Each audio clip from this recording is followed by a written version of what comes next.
Belhamed and Point 175 were not famous because they looked dramatic on a map. They mattered because in the desert south and southeast of Tobruk, height was power, and even modest rises could decide who saw first, fired first, moved safely, or died exposed. Operation Crusader had already become a battle of fragments, with armored brigades worn down, headquarters shaken, and infantry formations pushing towards a corridor that might finally connect the Tobruk garrison with the relief force. In that setting, ridges and numbered points became more than terrain labels. They became the hard physical facts around which tanks, infantry, artillery, and anti-tank guns struggled to make the idea of relief real. Belhamed lay near the corridor between the Tobruk perimeter and the forces advancing from the east and southeast. Point 175, a rise identified by its height on maps, stood in the wider contested ground near Sidi Rezegh and the Trig Capuzzo. To a civilian ear, such names can sound abstract, almost bloodless, but soldiers experienced them as places of danger and decision. A ridge could hide a gun until the last moment. A slope could expose a tank's approach. A shallow fold in the ground could give infantry a little cover or deny it entirely. In a landscape often described as empty, these features gave the battlefield shape, and shape gave commanders problems they could not ignore. The New Zealand Division's movement westward made Belhamed and Point 175 especially important. The division had entered the crisis as a fresh, organized infantry force, at a time when the armored battle had become badly worn and uncertain. Its task was not simply to march toward Tobruk, but to seize and hold the ground that would make contact possible. That meant ridges, tracks, junctions, and observation points mattered as much as any broad arrow on a headquarters map.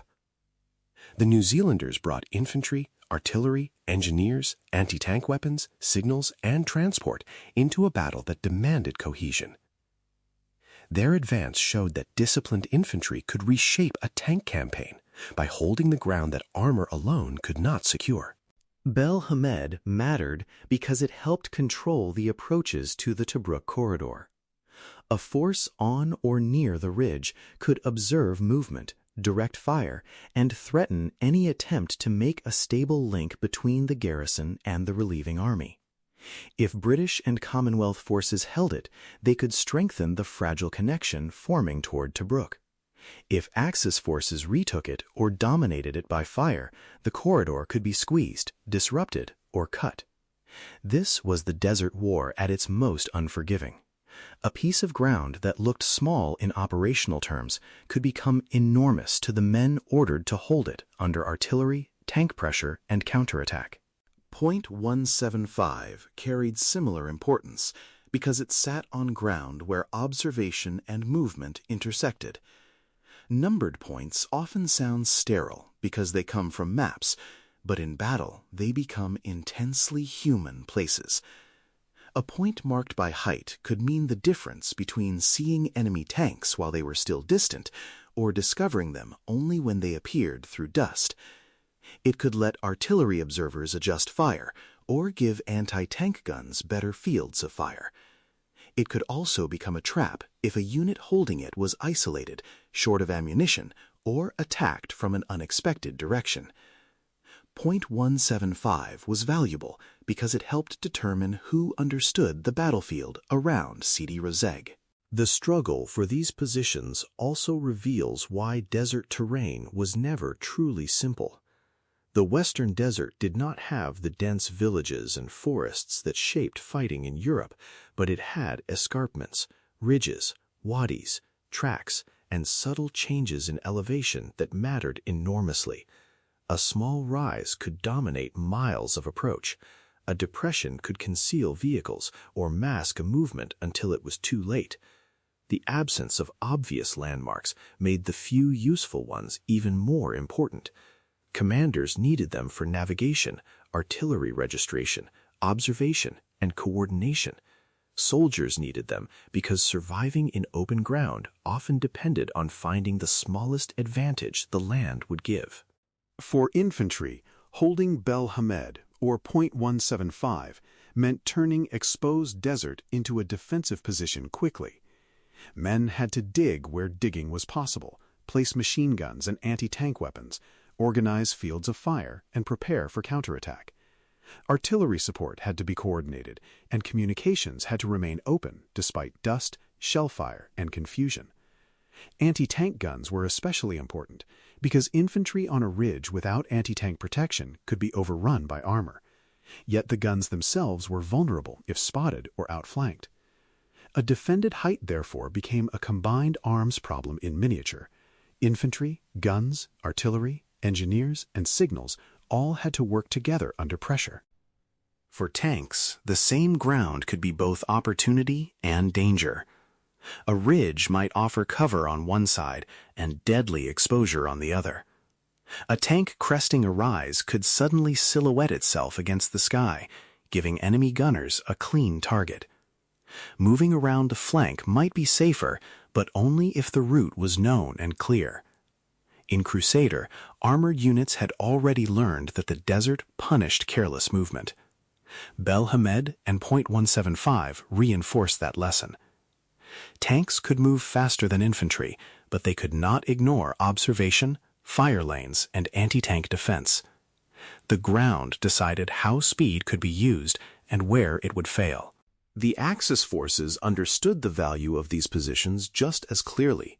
German and Italian commanders did not need to hold every mile of desert, but they had to contest the points that controlled the corridor to Tobruk and the approaches around Sidi Rezegh. Artillery, anti-tank guns, infantry posts, and mobile counterattacks could all be used to make Allied possession uncertain. Rommel's earlier dash toward the frontier had caused panic, but the battle's center of gravity remained near Tobruk. If the Allies could hold the ridges and points that connected the relief force with the garrison, the siege would be in real danger. If the Axis could break those holds, contact might prove temporary. Belhamed and Point 175 also show how local uncertainty could distort the wider battle. A unit might report that a ridge had been taken, but that did not mean it was secure. It might be held by a tired battalion with exposed flanks, uncertain ammunition, and enemy tanks nearby.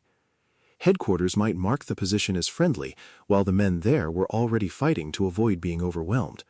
A counterattack might be delayed by confusion, then arrive with sudden force. In mobile war, possession was often a condition rather than a fact. Ground had to be taken, organized, defended, supplied, and held through the next blow before it could truly support the operation. The human cost of these terrain fights was severe because the ground gave only limited protection. Soldiers on ridges could see farther, but they could also be seen. Artillery could search the slopes. Tank fire could rake exposed positions. Men moving ammunition, tending wounded, laying lines, or shifting guns did so under observation and threat. The fight for a named ridge or numbered point can sound technical until one remembers what it meant physically.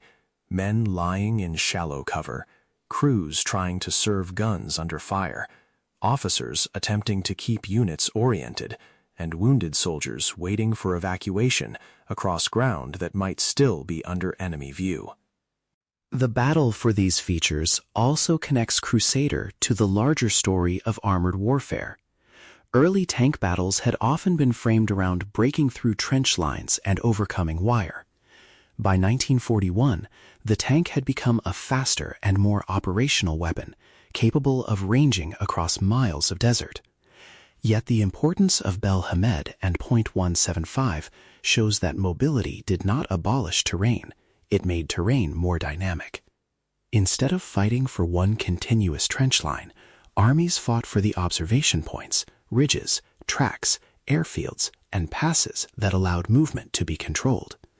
The tank had changed war, but it had not freed armies from geography. For the New Zealanders and the wider Commonwealth force, these positions became stepping stones toward contact with Tobruk. They were not merely objectives to be captured for pride or map tidiness. They were pieces of a corridor, and every piece had to be strong enough to withstand Axis pressure. A corridor that could not be defended was only a temporary gap. A ridge that could not be held was a future danger. The effort to relieve Tobruk therefore depended on the ability to turn hard-won local ground into a chain of support. Belhamed and Point 175 mattered because they were links in that chain. In the end, Belhamed and Point 175 remind us that the ground itself was one of the main characters in Operation Crusader. The desert did not simply host the battle, it shaped it, concealed it, exposed it, and repeatedly forced commanders to fight for places that seemed small until men died over them. These ridges and commanding points decided who could see, who could shoot, who could move, and who could survive long enough to hold a corridor open. In the history of armored warfare, their lesson is plain. Tanks give armies speed and shock, but terrain gives that speed meaning. At Crusader, the road to Tobruk ran not only through armored clashes, but over ridges where infantry, guns, and exhausted commanders fought to make movement last.